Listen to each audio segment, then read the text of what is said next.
सुशीला कार्के जिनका नाम अब चल रहा है, सुशीला कार्के के नाम को जिन दलों का समर्थन हासिल है उसमें राष्ट्रीय प्रजातांत्रिक पार्टी भी शामिल है। राष्ट्रीय प्रजातांत्रिक पार्टी के नेता धवल शमशेर राणा ने हमारे सहयोगी सुमित चौधरी से एक्सक्लूसिव बातचीत में कहा कि बहुत सारे लोगों ने सुशीला कुलकर्णी का समर्थन किया है। इसमें राष्ट्रीय प्रजातांत्रिक पार्टी भी शामिल है और उनकी राह में कुछ संवैधानिक अड़चने हैं।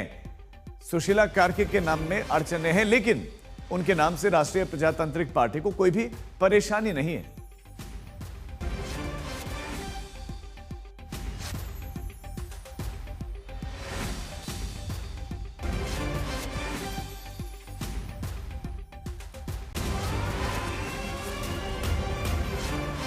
अभी अगर देखा जाए कई चेहरों को लेकर बातचीत हो रही है, कहा जा रहा है कि कोई ऐसी सरकार हो, इंटरिम गवर्नमेंट हो जिसको सब एक्सेप्ट किया जाए।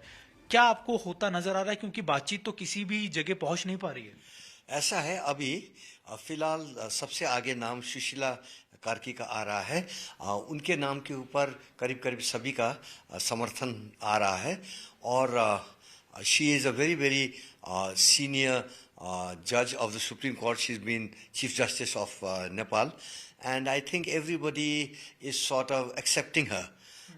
But then there are constitutional problems, and the Constitution stops her from becoming the Prime Minister unless they, dismiss the Parliament. It becomes difficult for her to become the Prime Minister. But everybody is trying to get her to become the Prime Minister, and lots of people are supporting her. Even we would support her. The Rashtriya Prajatantra Party has no problem with Sushila Karki. She has been put forward by the Gen Z people.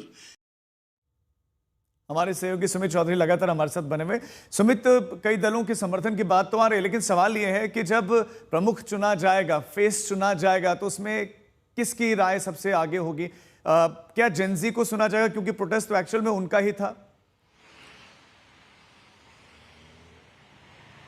देखिए, एक सबसे बड़ी दिक्कत राजीव क्या होती है कि भीड़ का कोई चेहरा नहीं होता। जेनजी में भी चेहरे बहुत सारे हैं, बहुत सारे ग्रुप हैं। लगातार बाले शाह को लेकर भी कहा गया कि उनका नाम को लेकर भी कहा गया, लेकिन अभी सबसे बड़ी दिक्कत क्या है कि किसी एक नाम को लेकर सहमति नहीं बन पाई है, और यही सबसे बड़ा दिक्कत था। और उसके बाद कौन से अब ग्रुप किसको सपोर्ट कर रहा है, लेकिन बाद में कई चर्चाओं के बाद में तय किया गया कि काकी के नाम को लेकर सहमति बन गई। लेकिन उसके बाद कॉन्स्टिट्यूशनल हर्डल था, उसके बाद ये दिक्कत थी कि कॉन्स्टिट्यूशन को लेकर लगातार ये बात की जा रही थी, और ये बात कही जा रही थी कि देखिए कॉन्स्टिट्यूशन के अंदर ये अलाउ नहीं किया जाता, आर्टिकल 106 इसको रोकता है। तो उसके बाद उसको लेकर सहमति बनी। तो अब मुझे लगता है कि जब 2 बजे की मीटिंग होगी तब यही तय किया जाएगा कि अगर कॉन्स्टिट्यूशन के अंदर कुछ ऐसा प्रावधान किया जा सके, कुछ ऐसा चेंज किया जाए जिसके बाद चीजों में बदलाव किया जाए, इंटरिम तौर पर कुछ बड़ी चीजें की जाए, उसके बाद उस फैसले को लिया जा पाएगा। राजीव, लेकिन चैलेंजेस बहुत होंगे, क्योंकि प्रधानमंत्री हैं नहीं, सब इस्तीफा दे चुके हैं। बहुत शुक्रिया आपका इस जानकारी के लिए।